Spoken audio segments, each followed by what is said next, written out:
काशी विश्वनाथ ओगरदानी त्रिकालदर्शी कैलाशी अविनाशी भगवान शिव, जिनकी पुनीत पावन शिव महापुराण की कथा संपूर्ण विश्व के कल्याण हेतु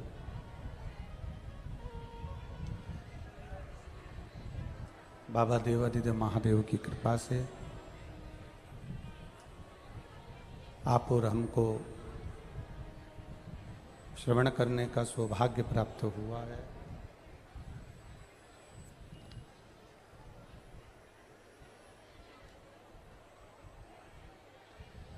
तीर्थ गुरु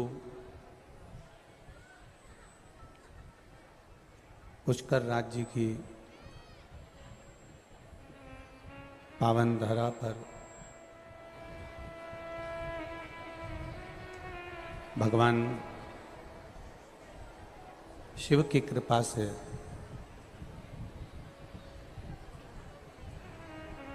देवादिदेव महादेव की करुणा से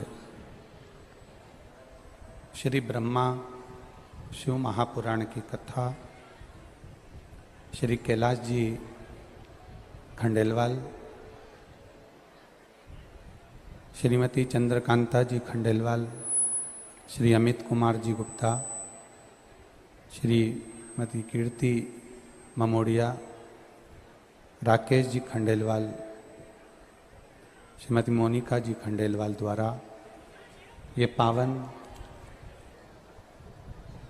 तीर्थ गुरु पुष्कर राज्य की पावन धारा पर प्रारंभ हो रही है। एक बार खंडेलवाल परिवार के लिए जोरदार ताली बजाकर स्वागत, वंदन, अभिनंदन। जिन्होंने इस पुनीत पावन कथा को सावन के महीने में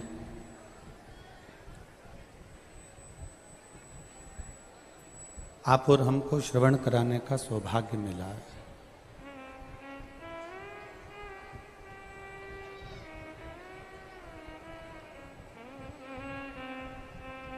पद्म पुराण कहती है 1000 अश्वमेध यज्ञ कर लो और एक रात्रि पुष्कर राज की भूमि पर ठहर लो, बराबर है।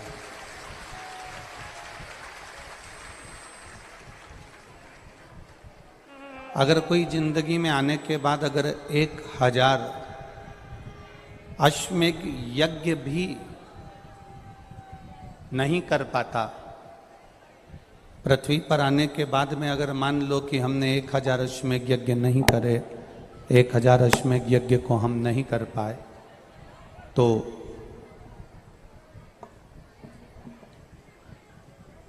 पद्म पुराण कहती है कि प्रयास करना, एक बार पुष्कर राज की भूमि पर आकर ब्रह्मा जी का दर्शन कर कर ब्रह्म सरोवर, सुंदर सरोवर में स्नान कर कर भगवान की अविरल भक्ति को धारण करने का प्रयास करना। 1000 अश्वमेध यज्ञ के बराबर पुण्य ये पुष्कर राज की भूमि दे देती है, तीर्थों के गुरु की भूमि दे देती है।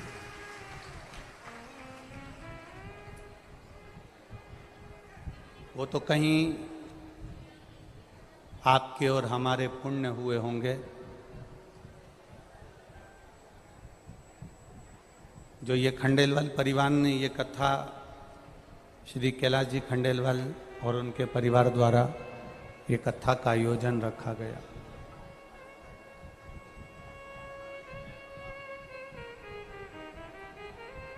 शिव कथा भगवान शंकर का जो संवाद है, भगवान शंकर की जो पावन कथा है, श्रावण के महीने में जो आप और हम श्रवण करने के लिए बैठे हैं, 24,000 श्लोकों का अपार समुद्र है। उसमें से हम केवल एक छोटा सा अंश लेकर प्रयास करेंगे कि शंकर भगवान की अविरल भक्ति को हम प्राप्त कर सकें।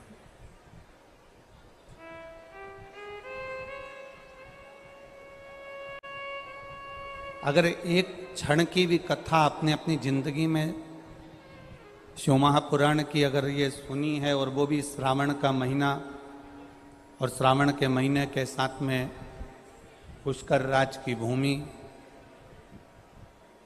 ब्राह्मणों की पावन धरा, जहाँ पूरे पुष्कर में ब्राह्मण ही ब्राह्मणों का निवास और ब्रह्मा जी का निवास, ऐसी पवित्र भूमि पर आप और हम कथा सुन रहे हैं।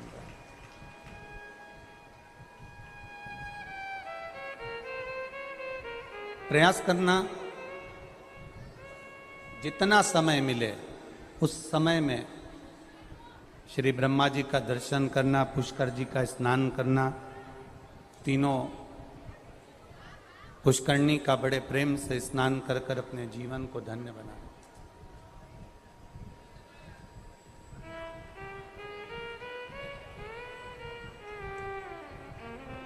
21,600 श्वास मनुष्य के शरीर से प्रतिदिन निकलती है। प्रतिदिन। अब आपको अपने ऊपर ध्यान लगाकर देखना है कि वो 21,600 श्वास में आप कितनी श्वास भगवान को दे रहे हैं, कितनी श्वास परमात्मा को प्रदान कर रहे हैं, कितनी श्वास परिवार को दे रहे हैं, कितनी श्वास अपने कार्य में लगा रहे हैं।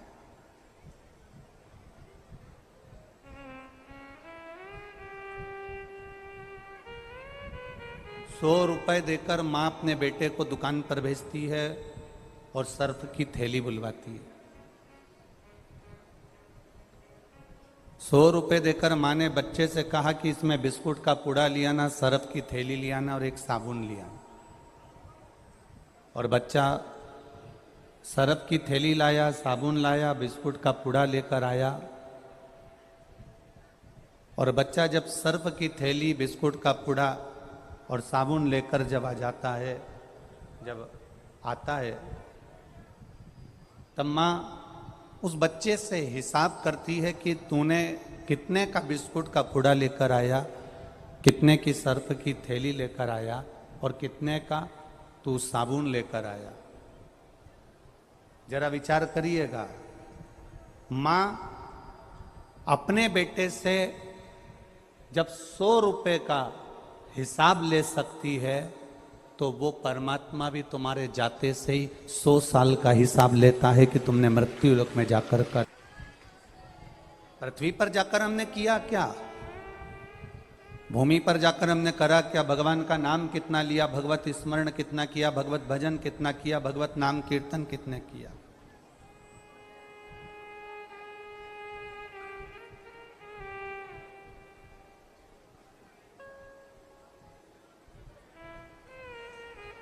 एक बात बहुत ध्यान से सुनिएगा, थोड़ा सा अपने भीतर उतार कर सुनिएगा।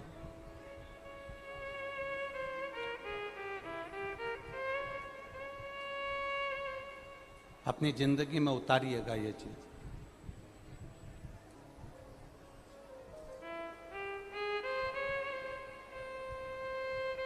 फोटो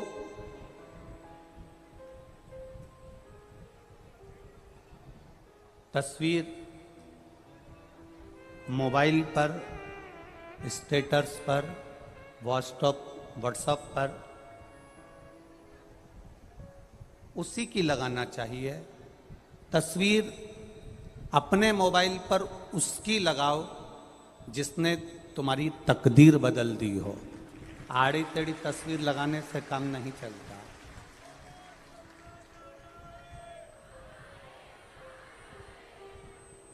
तस्वीर उसी की लगाई जाती है मोबाइल पर जो तुम्हारी तकदीर को बदल दे।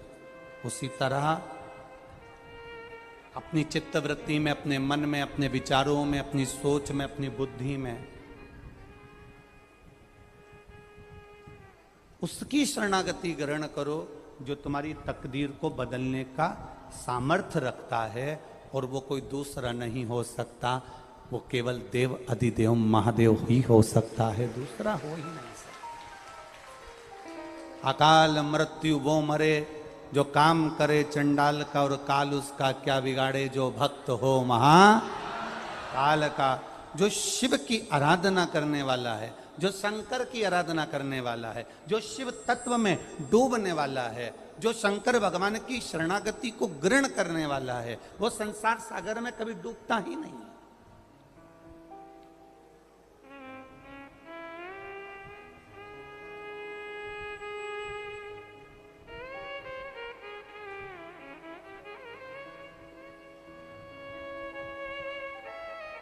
वो मृत्यु लोक में आने के बाद कभी नहीं डूबेगा। अगर उसने भगवान की शरणागति को ग्रहण करा है, भगवान के भजन को ग्रहण करा है, जरा शिव महापुराण के चरित्र को उठाकर देखिएगा, भगवान शंकर के पावन चरित्र का स्मरण करिएगा।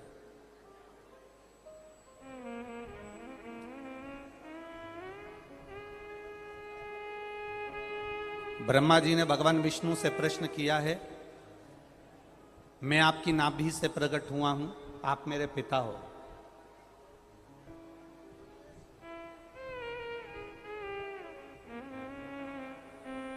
मैं आपकी नाभि से प्रकट हुआ हूं, आप मेरे पिता हो। पर ब्रह्मा जी ने भगवान विष्णु से प्रश्न किया कि मुझे मेरे पिता का नाम मालूम है, क्या आपको अपने पिता का नाम मालूम? ये ब्रह्मा शिव महापुराण की कथा चल रही है, थोड़ा सावधानी से सुनना। ब्रह्मा जी का चरित्र कोई साधारण चरित्र नहीं है।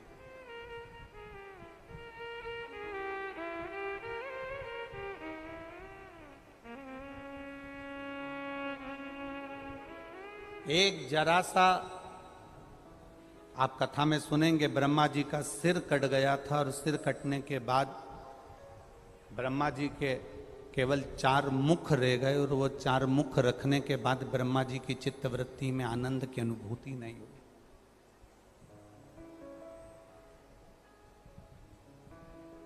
ब्रह्मा जी ने प्रश्न किया कि मुझे मेरे पिता का नाम मालूम है, जिन्होंने मुझे प्रकट करा, मैं आपकी नाभि से प्रकट हुआ हूं, कमल के पुष्प के ऊपर मेरा जन्म हुआ है, पर मुझे अपने पिता का नाम मालूम है, क्या आपको अपने पिता का नाम मालूम है?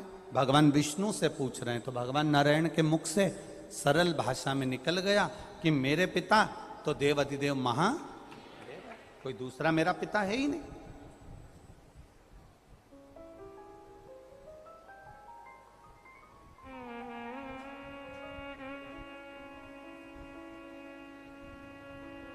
भगवान विष्णु मेरे पिता है, भगवान शिव मेरे पिता है। अच्छा, कई लोग कहते हैं गुरुजी ये आप कह देते हो कि भगवान नारायण के पिता भगवान शंकर हैं, तो ये कथा कहाँ कहाँ मिल सकती है? तो हम उनसे कहेंगे कि शिव महापुराण का भी स्मरण कर लें, विष्णु पुराण का भी स्मरण कर लें, गर्ग संहिता का भी स्मरण कर लें, पद्म पुराण का भी स्मरण कर लें, और स्कंद पुराण का भी स्मरण कर लें। अगर आप बहुत दूर नहीं जा सकते तो बद्री विशाल की कथा को उठाकर देख लीजिए। बहुत दूर आप नहीं जाते तो बद्रीनाथ जी की कथा को उठाकर देखिए कि भगवान नारायण और लक्ष्मी शंकर भगवान के पावन धाम में घूमने के लिए निकले, और घूमने के लिए, भ्रमण करने के लिए जब बद्रिकाश्रम में पहुंचे, बद्रिकाश्रम की जो भूमि थी वो शिव जी की प्रिय भूमि थी, जहां पर आते से ही लक्ष्मी जी का मन लग गया, और लक्ष्मी जी ने नारायण से कहा ये भूमि मुझे चाहिए, ये भूमि मुझे चाहिए। भगवान विष्णु ने समझाया कि ये तो देवाधिदेव महादेव की धरा है, ये भगवान शंकर की पवित्र भूमि है, इसको हम नहीं दे सकते, हम शंकर जी से नहीं ले सकते। लक्ष्मी जी ने भोजन करना बंद कर दिया, पानी पीना बंद कर दिया, तब नारायण को लगा कि इसके लिए ये जमीन देना ही पड़ेगी। तब मेरे भगवान शिव के चरणों का स्मरण करते, उससे पहले मेरे नारायण ने बच्चे का रूप ले लिया, और अलकनंदा नदी के तट पर मेरे भगवान नारायण रोने लगे। पार्वती जी के कानों में शब्द गया, पार्वती जी नारायण को उठाकर लेकर आ गई। शिवजी से आकर कहा, मुझे एक बच्चा मिला है, माँ इसको छोड़कर चली गई है, ये बच्चा रो रहा है, इसलिए मैं इसको लेकर यहाँ आ गई हूँ, मैं इसको रखना चाहती हूँ। भगवान शंकर ने जो नारायण का दर्शन किया है ना कहीं तेरे मन को चोट पहुंच सकती है। पार्वती जी बोली ऐसा हो नहीं सकता। पार्वती, किसी की भी औलाद को, किसी की संतान को गोदी में नहीं लेना चाहिए। अगर संतान गोदी में आ जाती है तो उसको अपनी पूरी प्रॉपर्टी देना पड़ जाती है।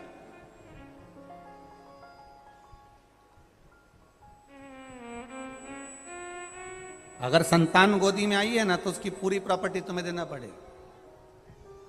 कभी कभी होता है, तुमने अगर पड़ोसन से पूछ लिया, पुष्कर चल रही है क्या कथा सुनने के लिए, सीहोर वाला महाराज आया है, और पड़ोसन ने कह दिया हाँ चल रही हूं, बस समझ लो अब पड़ोसन को ले जाना, लाना, अपने साथ आगे बिठाना, तुम मालपुआ खाओ तो उसको भी खवाना, तुम अगर ऑटो में बैठ के जा रही हो तो उसको भी ऑटो में ले जाना। मतलब अब तुम पुष्कर कथा में नहीं आई हो, तुम उस पड़ोसन को गोदी लेकर आ गई हो। अब जो करना है तुमको ही करना, अब वो नहीं करने वाली हो। और तुम्हारे करने में अगर जरा सी भी कमी रह जाएगी ना, इतनी सी भी कमी रह गई तो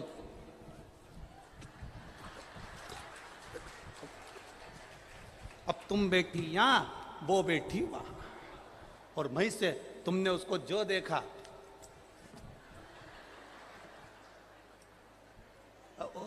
गोदी ली ना, अब गोदी ली है तो जाओ,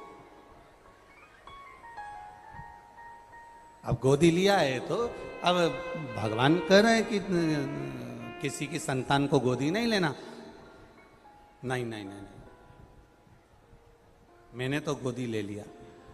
शाम का समय हुआ, भगवान नारायण जो बच्चे के रूप में हैं, शंकर भगवान और पार्वती मैया उसको कक्ष में छोड़कर कुंडी लगाकर बद्रिकाश्रम में चल वापिस आए। और जब वापिस आकर देखा तो कुंडी खुली नहीं, अंदर से दरवाजा बंद था। तब पार्वती मैया क्रोध कर कर श्राप देती, उससे पहले नारायण सामने निकल कर आ गए और उन्होंने कहा ये बद्रिकाश्रम हमको अच्छा लग रहा है, आप ये बद्रिकाश्रम हमको दे दो। भगवान ने कहा ठीक है। बद्रिकाश्रम नारायण को दे दिया। केदारनाथ जी में भगवान शंकर, केदारनाथ जी में भगवान शिव खुद जाकर निवास करने लगे। अब जरा विचार करिएगा, भगवान नारायण को माता पार्वती जी ने और शंकर जी ने अपनी गोदी में खिलाया है, तो नारायण क्या शिव जी के पुत्र नहीं कहलाएंगे? ये तो एक कथा है। भगवान विष्णु की अगर शादी करी तो भगवान शंकर जी ने करी।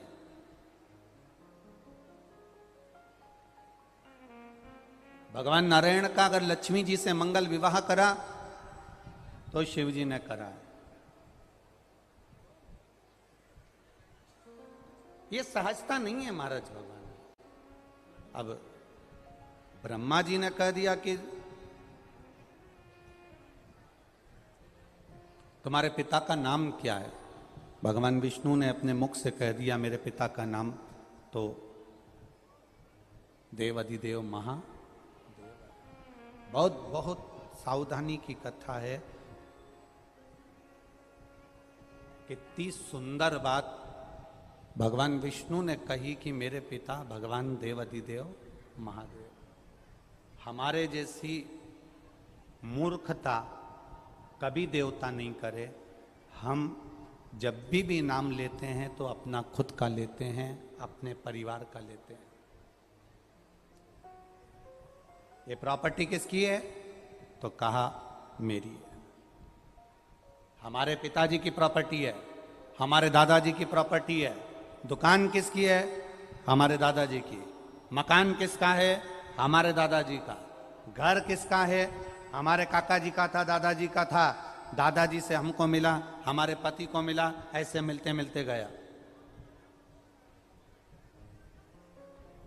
बेटा किसका? हमारा। बेटी किसकी? हमारी।